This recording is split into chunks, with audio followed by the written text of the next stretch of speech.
Alex Miller stared at the acceptance letter on his tablet and read it for the 5th time. He still couldn't believe it. Out of thousands of applicants from Earth, they had chosen him for the Interspecies Academic Exchange Program. Him, a farm boy from Ohio who had never even left North America. In 3 weeks, he would be the only human student at the Galactic University of Applied Sciences on Centauri Prime. The thought made his stomach twist into knots.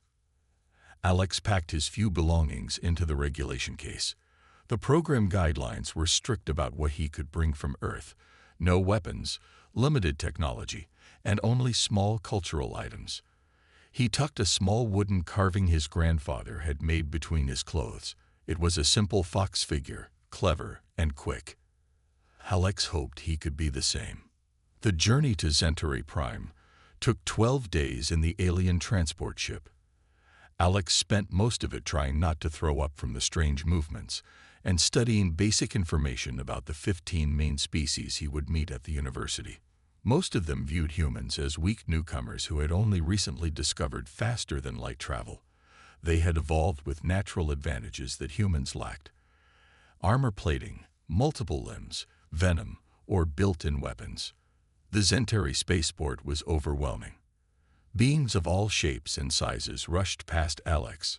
Some floated, others crawled along the walls, and many towered over his 6-foot frame. The air smelled like a mix of cinnamon and gasoline. A small hovering robot greeted him. Alex Miller of Earth, follow for dormitory assignment. His room was small but had been modified for human needs. The bed was flat instead of curved, and the temperature controls were set for Earth normal. A schedule appeared on the wall screen. His first class would be practical survival skills with Professor Zexterrel. Great, Alex muttered. He had read about the Artheans. They were a mantis-like species known for their strict teaching methods and 8-foot height. The next morning, Alex found the classroom and slipped into a seat designed for roughly human-shaped beings.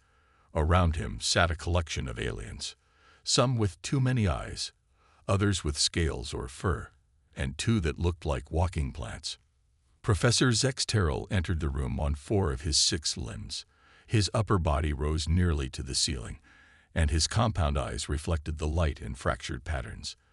The 2 smaller arms near his head held teaching tools while his main arms gestured as he spoke. Welcome to Practical Survival Skills. I am Professor Zexterrel. His voice clicked and hissed through the translator. In this class, you will learn to survive in various environments across our galaxy. This is required knowledge for anyone pursuing xenobiology or interspecies diplomacy. The professor's eyes swept across the room and stopped on Alex. Some of you come from species with natural hunting abilities. Others, he paused, still looking at Alex, will find this more difficult. A low buzz of laughter came from several students. One of the plant-like beings leaned toward Alex. I'm Lily, she whispered. Don't worry about them. My species can't hunt either. We were stationary organisms until 10,000 years ago. Alex smiled at her. At least he wasn't alone. Professor Zexterrel continued. Your final exam will be a practical hunting assessment on the uninhabited moon of Dracos. You will survive for 3 Earth days and successfully hunt native fauna. Those who return empty-handed fail the course. The class buzzed with excitement. The large 4-armed being behind Alex pounded his desk. Easy, he boomed. We depart in 6 weeks, the professor said. Each student will be dropped at a different location with basic supplies. You must adapt to the environment, locate prey, and hunt successfully. His compound eyes focused on Alex again. Some species may find this challenging. Alex swallowed hard. On Earth, humans were apex predators. But here, among beings with natural weapons and enhanced senses, he was considered fragile and weak. He straightened his back. They didn't understand humans yet. They didn't know what humans could do with just their brains, their hands, and thousands of years of hunting knowledge passed down through generations. Alex would show them. Somehow, Alex spent the next week in the university library. While other students practiced their natural hunting skills in the training rooms, he studied everything about Draco's moon. He learned that Dracos had slightly higher gravity than Earth, dense purple forests, and two main types of animals that students could hunt. The Starbucks were six-legged deer-like creatures that moved fast through the forest.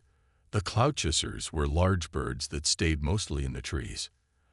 Alex took careful notes about what these animals ate, where they lived, and how they behaved. He drew maps of the moon's surface and marked the best places to find water. He even studied the weather patterns.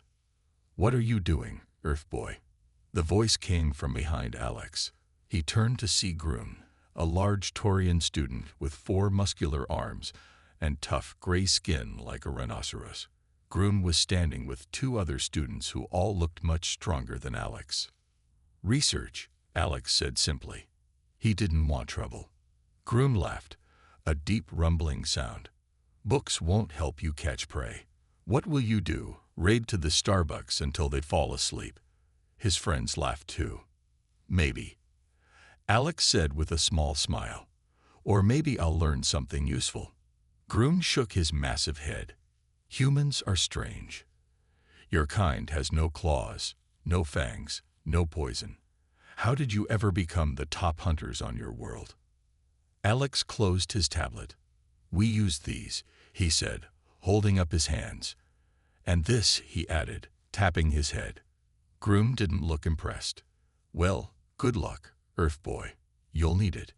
The 3 aliens walked away, still laughing. Later that day, Alex met Lily in the cafeteria. She waved him over to her table with a branch-like arm. Her skin was green with small purple leaves growing from it. She ate by placing her feet in a nutrient bath while drinking something that looked like orange juice. "How's your preparation going?" Lily asked. Alex showed her his notes. "I'm learning everything I can about Dracos." "What about you?" Lily's leaves drooped slightly. "Not good. My people don't hunt. We photosynthesize for energy and absorb nutrients from soil. I can move, but not very fast. I'll probably fail this class." "Don't give up yet," Alex said. "There might be a way." That night, Alex couldn't sleep.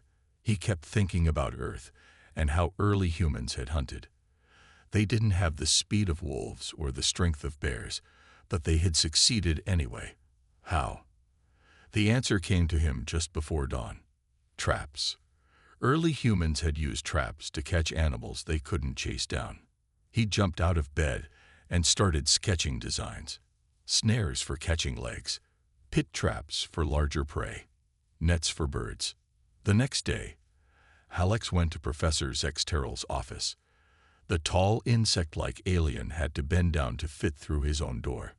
"What do you want, Miller?" the professor asked, his voice clicking through the translator. "I want to know if students can bring tools for the hunting exam," Alex said. The professor's compound eyes studied him. "The rules allow for basic survival tools and cultural items from your species. Why do you ask?" "I'd like to bring some things that humans traditionally use for hunting," Alex explained. "Such as rope, knife, maybe some basic materials to build traps." The professor's mandibles clicked together. "Traps? That's not real hunting, Miller. Real hunters chase their prey. With respect, Professor, different species hunt differently. Humans evolved as persistence hunters and trap makers. It's part of our culture." Professor Zexteral seemed to consider this. "Very well. You may bring basic tools and materials, but no pre-made traps and no advanced technology. Everything must be constructed on Dracos using your own skills. Is that clear?" "Yes, Professor. Thank you." As Alex turned to leave, the professor spoke again. "Miller, I must warn you. Dracos has higher gravity than Earth. Many species find this challenging." "I understand, sir." "And the Starbucks are much faster than Earth deer. Even the Lupin students with their 4 legs find them difficult to catch." "I'll keep that in mind." Professor Zexteral made a sound that might have been a sigh. "I do not wish to see you fail, Miller, but I must prepare you for reality. The physical limitations of your species may make this test impossible for you. Alex nodded. Maybe. But humans are good at doing impossible things, Professor. As Alex walked back to his room, he began making a list of supplies to request. He would need strong cord, materials for making snares, and tools for digging. He wouldn't be chasing anything on Dracos. He would let the prey come to him. The day of the hunting exam arrived. Alex stood with his classmates in the university transport bay, a large room filled with small ships that would take them to Dracos. He carried a simple pack with the items Professor Zex Terrell had approved: 50 feet of strong cord, a small knife, a water purifier, and a sample collection bag for his hunt. He also wore sturdy boots and clothes that would blend with Dracos' purple forest. Grun and his friends stood nearby, showing off their claws and talking loudly about how many animals they would catch. Some students had natural weapons, while others carried energy spears or shock nets. Alex looked small and weak next to them, but he felt ready. Lily stood beside him, her leaves slightly trembling. "I'm scared," she whispered. "What if I can't catch anything?" "Just find water first," Alex told her. "Remember what we talked about. Look for those blue fungi near water. Animals like to eat them." Lily nodded. In the past weeks, Alex had shared his research with her. It wasn't much, but maybe it would help. Professor Zex Terrell entered the bay, his tall form making even the largest students look small. "Students, board your assigned ships. You will be dropped at different locations across Dracos. Each of you must survive for 3 Earth days and return with proof of a successful hunt." Alex climbed into his small ship. It was barely big enough for him to sit, with just enough room for his pack. The door closed, and a screen lit up showing Professor Zex Terrell. "Your ship is programmed to take you to your assigned area. It will return for you in exactly 72 hours. If you need emergency extraction before then, use the beacon in your pack, but know that activating it means automatic failure." The ship lifted off, joining a line of 30 identical vessels leaving the university. Alex felt his stomach drop as they accelerated toward Dracos. Through the small window, he watched the moon grow larger, a swirling mix of purple, blue, and green. His ship entered the atmosphere with a series of bumps and shakes. Alex gripped his seat as the craft descended through clouds and finally hovered over a small clearing in a dense purple forest. It touched down softly, and the door slid open. "Hunt begins now," came Professor Zex Terrell's voice through a small communicator in the ship. "You have 72 Earth hours. May evolution favor the strong." Alex stepped out and immediately felt the increased gravity pulling at his body. It wasn't crushing, but it made his movements slower and more difficult. The air was thinner too, forcing him to take deeper breaths. The forest around him was silent except for a soft whistling sound from the purple leaves. He looked up at the massive trees. Their trunks were gray-blue and smooth, with few low branches. The forest floor was covered with soft purple moss and small blue mushrooms. A stream trickled nearby, its water clear and slightly pink. "What are you doing, Miller?" Professor Zex Terrell's voice came through the small communicator clipped to Alex's collar. Alex realized that the professor must be monitoring all the students. "Just taking in my surroundings, Professor," he replied. "The prey won't simply walk up to you," the professor said, his tone mocking. Alex could hear clicking sounds that his translator didn't convert, probably Arthian laughter. "Just adapting, Professor," Alex said calmly. "That's what humans do best." He began exploring the area around his landing site. The stream was a good start. Animals would come here to drink. He followed it for about half a mile, noting game trails that crossed it and places where the bank showed signs of animal traffic. By midday, Alex had mapped the area in his mind and chosen his hunting grounds. Unlike his classmates who were likely running through the forest chasing prey, he began gathering materials: flexible vines that would work as rope, straight branches for making snares, stones for tools, and a sticky sap that oozed from certain trees. He tested the vines for strength, selected the best stones for shaping, and collected sap in large leaves folded into makeshift containers. His hands worked quickly despite the higher gravity, shaping and building with the skills his grandfather had taught him on camping trips in Ohio. As the purple sun of Centauri began to sink, Alex had constructed 3 different types of traps. Now he just needed to set them in the right places and wait. The hunt had just begun. Alex woke before sunrise on the second day. His simple shelter, built from branches and large leaves, had kept him dry during the night. The air was cool, and mist hummed between the purple trees. He ate a few of the safe berries he had gathered yesterday and drank water from the stream. It was time to check his traps. The first trap was empty. Alex had built it on a small game trail leading to the stream.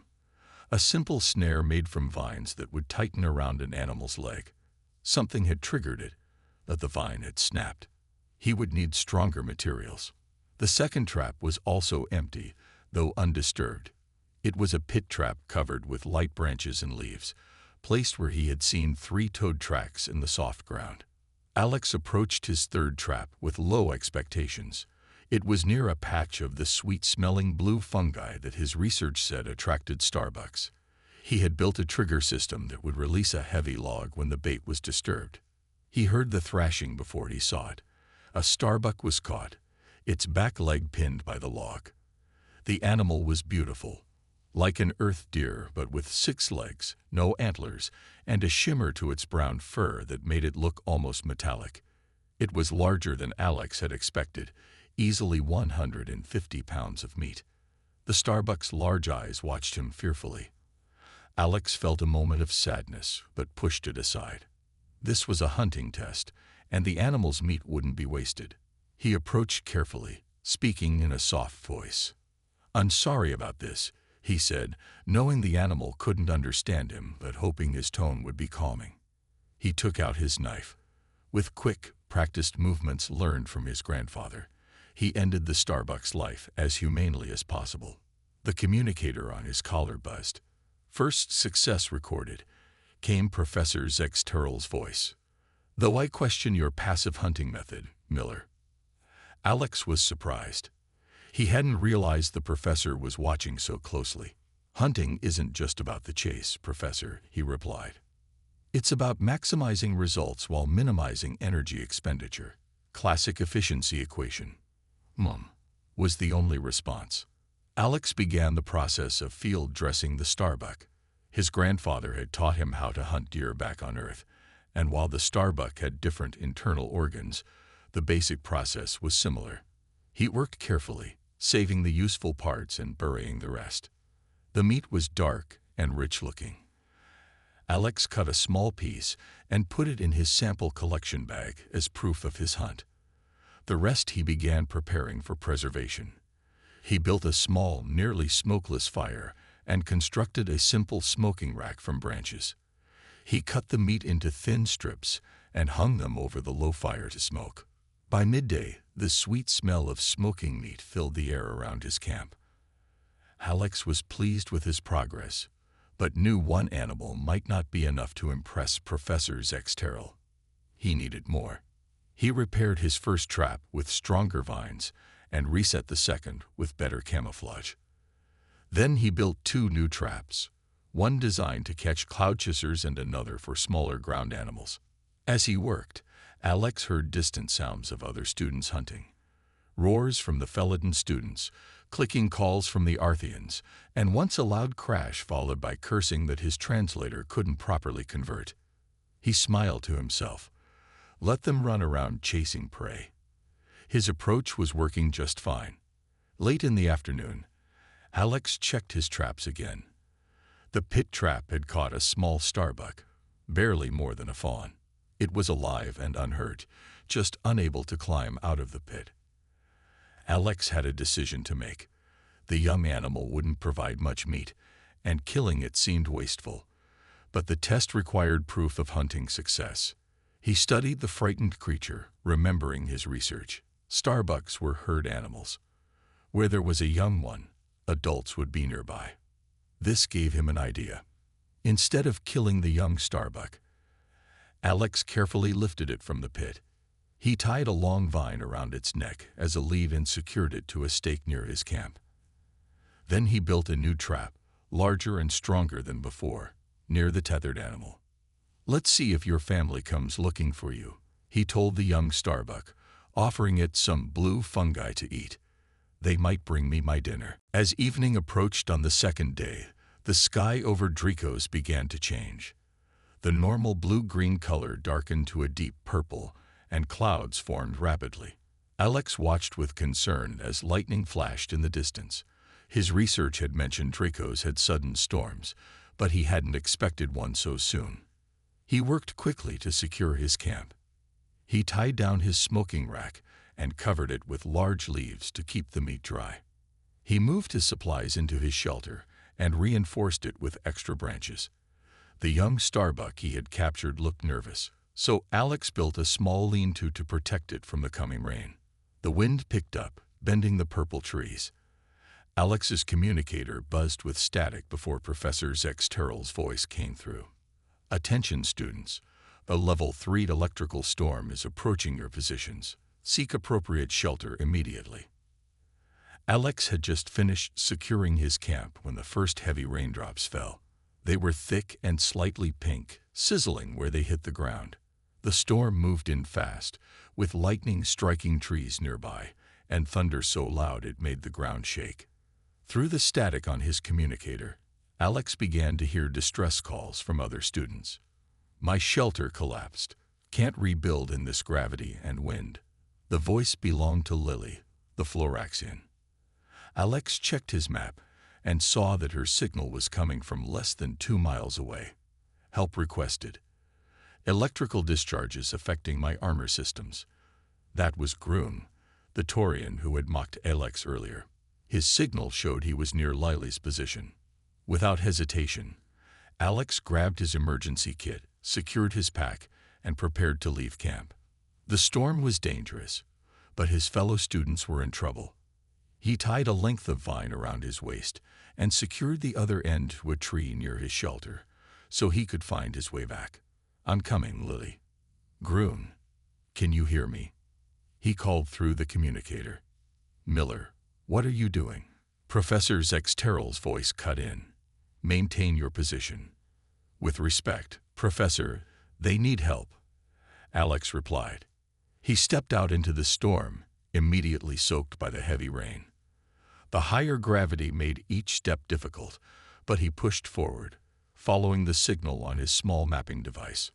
Lightning struck a tree ahead of him, splitting it with a loud crack. Alex ducked as branches fell around him. The pink rain burned slightly where it touched his skin, but his clothing protected most of his body. After 30 minutes of difficult travel, Alex found them. Lily was pinned beneath a fallen branch, her plant-like body struggling in the wet conditions. Nearby, Groom was huddled against a rock, his metal-infused armor conducting electricity from the lightning strikes, causing him visible pain. "Hold on," Alex shouted over the storm. He hurried to Lily first, using leverage and his knife to free her from the branch. Her leafy skin was torn in places, but she could still move. "Thank you," she said weakly. "My kind doesn't do well in electrical storms." Next, Alex turned to Groon. The large Taurian looked at him with surprise. "Earth boy, you came for us." "Of course I did," Alex said. He pulled off his outer jacket and threw it over Groon's head and shoulders. "The fabric will insulate you a bit. We need to find better shelter." Alex spotted a small cave in a nearby hillside. "There. Can you both make it?" Lily nodded, and Groon struggled to his feet. Together, they'd made their way to the cave, fighting against the wind and rain. Inside, it was dry and surprisingly warm.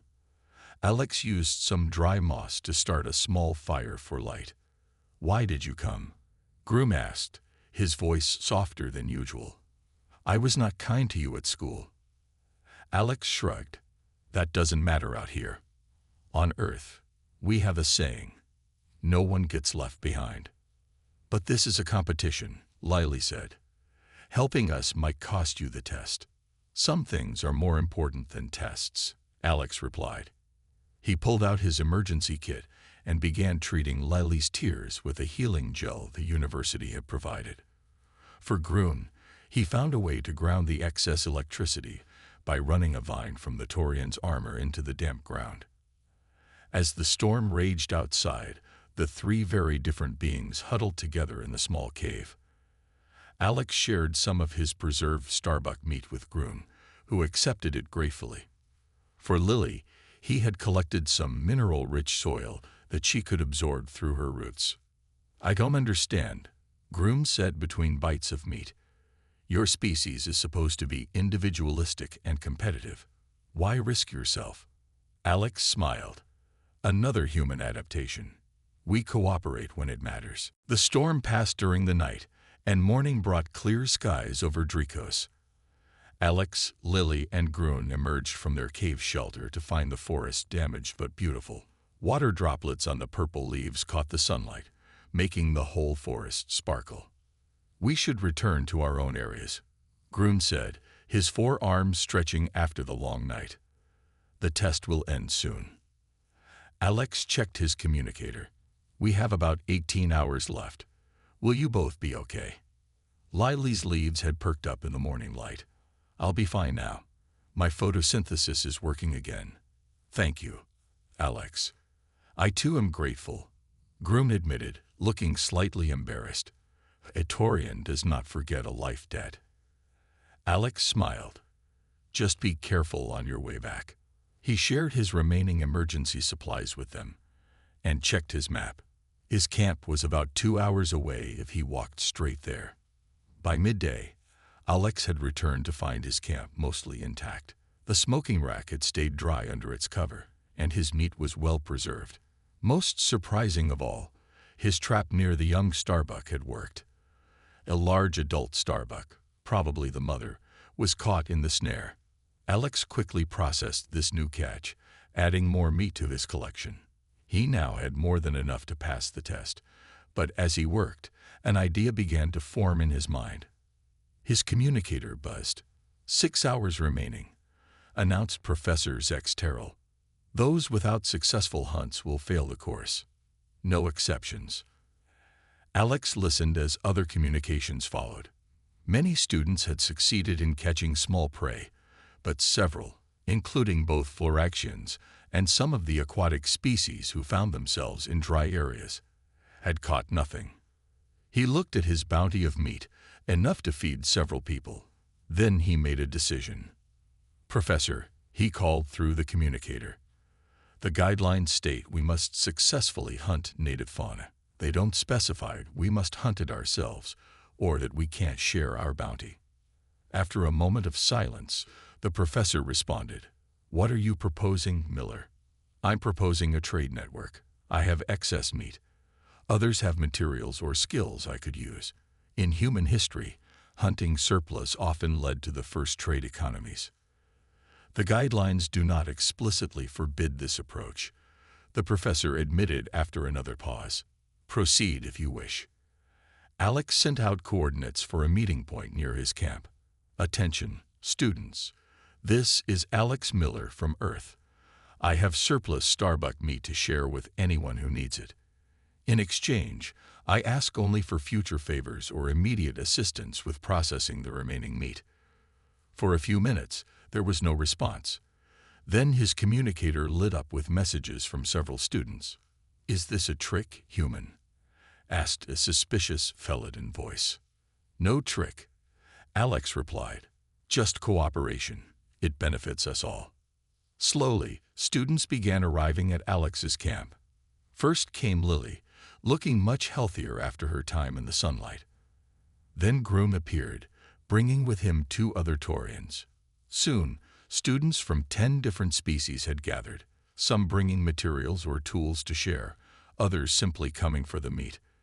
Alex organized them efficiently. The stronger species helped cut and prepare the meat. The more agile ones climbed trees to gather fruits and edible leaves to complement the meal. Those with technical skills improved Alex's smoking rack to handle the larger quantity of meat. As the sun began to set on the final day, 25 of the 30 students in the class were gathered around Alex's camp. A large fire burned in the center, and the smell of cooking meat filled the air. Everyone would have a full sample bag to present. "I don't understand why you're doing this," said a serpent-like Vesperian student as Alex handed him a portion of meat. "Because on Earth, we learned long ago that success isn't just about individual achievement," Alex explained. "Sometimes the most effective strategy is to help each other." Professor Zexteral's voice came through on all their communicators. "Transport ships will arrive in 1 hour. Be ready for extraction." Alex looked around at the diverse group of aliens sharing a meal together, species that rarely interacted now working as a team. He couldn't help but smile. This was humanity's greatest strength, bringing people together. The transport ships descended through Draco's atmosphere just as the purple sun was setting. Small lights blinked on each ship as they landed in a circle around Alex's camp. 28 of the 30 students in the class stood waiting, each with a full sample bag. Only 2 students had hunted successfully on their own. Alex and a feline Miraxian named Kira, who had caught 3 cloud chasers with her natural speed and claws. Professor Zexteral was the first to step out of his ship.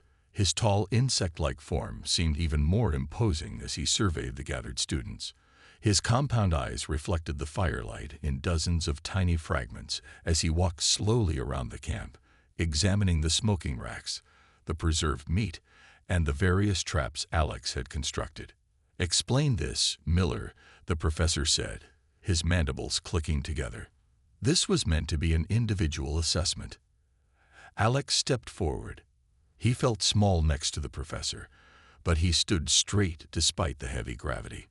"With respect, Professor, you designed this test based on your species' evolutionary history as solitary hunters. Humans evolved differently."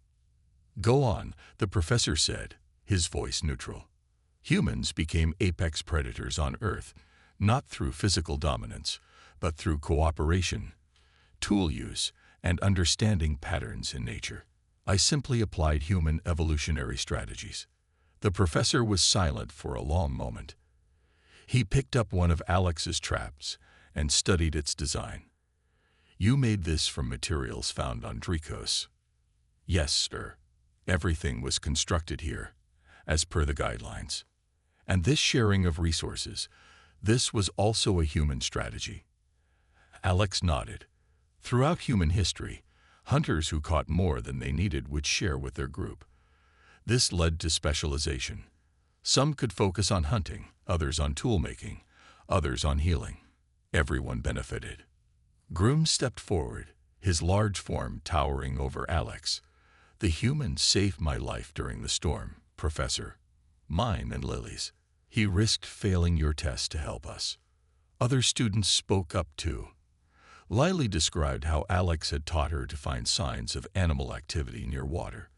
A squid-like aquarian explained how Alex had traded meat for help waterproofing his shelter. One by one, the students told stories of cooperation rather than competition. Professor Zexteral's mandibles clicked rapidly, a sound Alex now recognized as deep thought. Finally, he spoke. "Miller, when I designed this test, I believed your species would fail. Humans lack the physical tools for hunting that evolution gave to most predator species. We adapted differently," Alex said simply. "Indeed." The professor turned to address all the students. Today's lesson was not merely about hunting. It was about evolutionary adaptation. Each species adapts to its environment in unique ways. He gestured toward Alex. Humans developed cooperative social structures and tool use rather than physical weapons. The professor picked up a sample bag and examined the meat inside. "All of you who participated in this trade network will receive passing grades.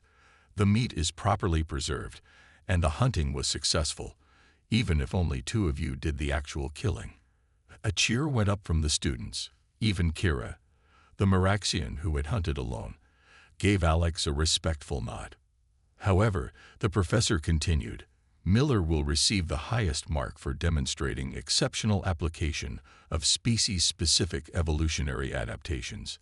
His approach was unexpected but effective." As they boarded the transport ships to return to the university, Lily touched Alex's arm with a leafy hand. "You changed things today," she said. "The way they see humans, I mean." Alex smiled. "Maybe a little. We still have a lot to prove in the galaxy." Back at the university that evening, Alex sat alone in his room, sending a message home to his family on Earth. He wrote, "Passed my hunting exam. Fed the entire class. They're starting to understand us now." He looked out his window at the stars, thinking about how far he had come and how much farther humans would go in this vast, complex galaxy. They might not be the strongest or fastest species, but they had something special, the ability to adapt, to cooperate, and to see solutions where others saw only problems. As he drifted off to sleep, Alex wondered what other human abilities might surprise his alien classmates in the future. He was just one student, but today he had changed how 29 beings from 15 different worlds viewed humanity. Not bad for a farm boy from Ohio.